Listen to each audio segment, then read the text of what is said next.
वालेकुम नाज़रीन, आज हम आपको यूट्यूब के अंदर खुशामदीद कहते हैं। नईमुद्दीन अहमद आपको आज एक अच्छी सी कहानी सुनाएगा। ये कहानी ऐसी है कि हिंदुस्तान के एक पुराने शहर के अंदर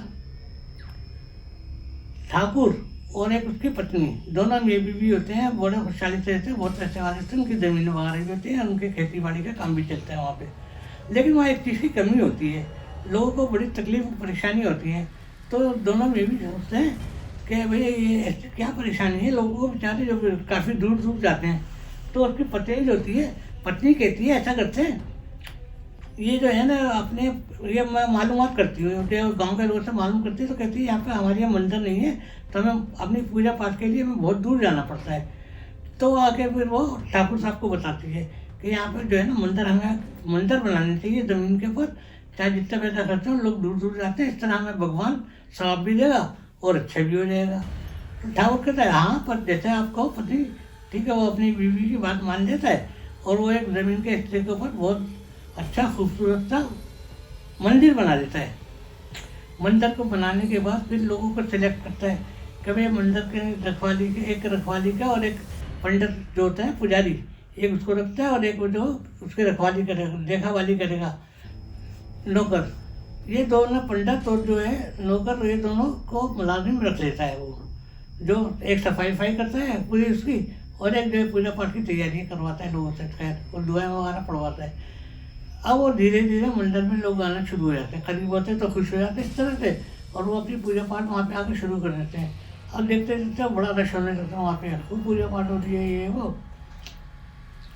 तो वहाँ पे एक काली मूर्ति ला कर रखते हैं मंदिर के अंदर, उसका नाम होता है काली देवी। उसको जब वो ला कर रखते हैं मंदिर के अंदर तो बड़े खुश होते हैं सब, जितने पूजा पाठ वाले होते हैं। तो ये एक दिन मीटिंग करता है ठाकुर साहब से, कहते आप पत्नी को ना बुलाएं, आप आए हैं अकेले, आपने आपसे कुछ बात करनी है। ठाकुर कहता हाँ कोई बात नहीं, बिल्कुल जैसा आप कहोगे मैं करने के लिए तैयार हूँ। वो आ जाता है मीटिंग के अंदर उनकी। तो ये मंदिर के अंदर मीटिंग करते हैं, कहते ठाकुर साहब हमें थोड़े से पैसों की ज़रूरत है। कहता है अच्छा ठीक है, आपको मिल जाएंगे, क्या करना है पैसे का।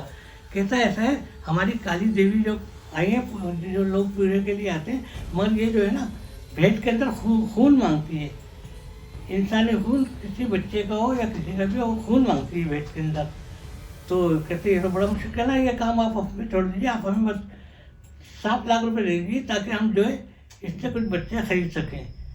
तो ये बच्चा अगवा करने वाले से बात करते हैं, फिर वो 8 साल के 9 साल के बच्चों को अगवा करके लाते हैं, 7 बच्चे अगवा करके, और नीचे एक तहखाना बनाते हैं, उसमें लाकर ये बंद कर देते हैं बच्चों को। अब बच्चे बेचारे बंद हो जाते हैं, उन्हें खाना वाना पहुँचाते हैं। अब वो कहते ठाकुर साहब हमें एक गुब्जा चाहिए और एक छुरा चाहिए।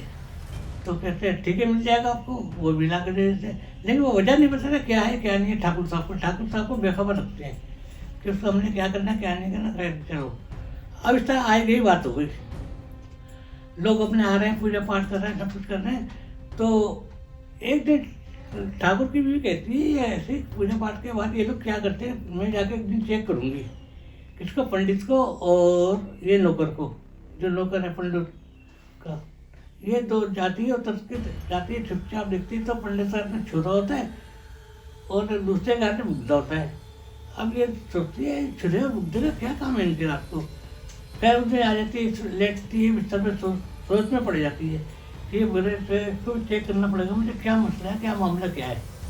तो एक दिन जो है रात के टाइम पर ये निकलती है, जब ठाकुर साहब सो जाते हैं, मंदिर में जाती है, चुपचाप से जाकर के देखती है, बैठ जाती है छुप के। तो पंडित जो होता है, जुमेरात के दिन में पंडित जाता है नीचे उतर के, तहखाना होता है चिड़ियों का, ये देखती है। तो एक 8-9 साल का इतना खूबसूरत सा लड़का होता है, वो शलवार कमीज पहना होता है, ना जाने किस घराने का होता है बेचारा, उसके मुँह में कपड़ा ठूसा होता है और हाथ और पैर बंधे होते हैं। ये चुपचाप वो सीन देखते थे कि करते क्या है ये बैठ जाती कोने में छुप के देखती है। अब वो क्या करते हैं, उसको बेचारे को पकड़ के रखते हैं, लड़का जो चीख रहा होता है, उसके आवाज़ ही नहीं निकलती, कपड़ा ठूसा होता है उसके मुँह के अंदर। तो बड़ा खामोश के साथ उसको घसीटते हुए लाते हैं और लाके काली देवी के टांगों में उसको लड़के के सर को रख देते हैं। अब पंडित कहता है चल भाई, उससे नौकर से चल भाई तू शुरू हो जा, उसके बाद फिर मेरा काम होगा। वो क्या करता है, वो छुरा लेकर के ना लड़के की गर्दन पे छुरा फेंक देता है और वो बेचारा खूब तड़प रहा होता है, हाथ में रगड़ रहा होता है, एड़ियाँ रगड़ रहा होता है, और उसकी गर्दन कट देती है। और फिर थोड़ी देर के बाद क्या करते हैं, वो जो होता है कौन, पंडित जो है फिर मुग्धा मारता है तो उसके सर को तन से जुदा कर देता है।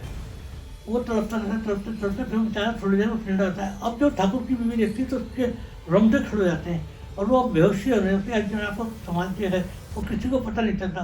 फिर खामोशी रहती है, वो किसी को बताती है, फिर वो वहाँ से निकल आती है। उसका खून को उसका जो होते हैं काली देवी, इसके ऊपर पूरा खून जो है सब डाल देते हैं। इस तरह करते करते फिर दूसरे दिन फिर चेक करती है, फिर दूसरे दिन बच्चे को काटते हैं, तीसरे दिन फिर इस तरह करते करते 7 बच्चे होते हैं। अब ये बड़ी परेशान है, अब इसको नींद पागल सी होने लगती, कैसी है ये, माँ जाके मुझे नींद भी नहीं आ रही, तो ठाकुर साहब को कुछ नहीं बताती है। फिर ये जो है खामोशी से पुलिस को टेलीफोन करती है, पुलिस आती है, पुलिस को सारा वाक़या बताती है, कहती है भाई ऐसा है, और ये ठाकुर ने पंडित ये यहाँ पे छोटे छोटे मासूम से पता नहीं कि घराने को उनके माँ बाप तड़प रहे होंगे, ढूंढ रहे होंगे हमारा बच्चा कहाँ गया। ये पंडित तो ये दोनों जो है ना बच्चे लाते हैं अगवा करके और उनको कत्ल करते हैं, काली देवी के ऊपर उसका खून बहा देते हैं।